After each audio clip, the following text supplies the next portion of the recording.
Hello everyone, आज चाहिँ हाम्रो घरमा मोमो पार्टी भएको छ। सबैजना भएर भान्जा भान्जी अनि यता बुढीले चाहिँ मोमोको लागि रोटी बनाउँदै अनि म यसो बारी सफा गर्दैछु होइन। अनि त्यसपछि हातखुट्टा धोएर फेरि भित्र गएँ अनि यता फेरि भान्जा भान्जीले मोमो बनाउँदै हुनुहुन्छ।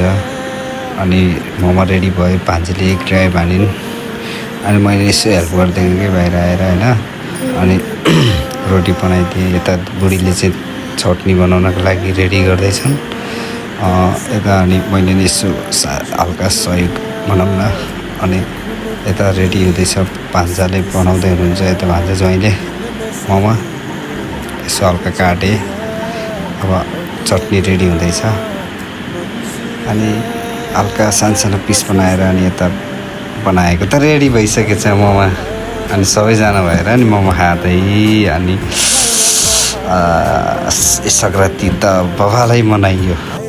हस् त, बाई बाई एभ्रिवान।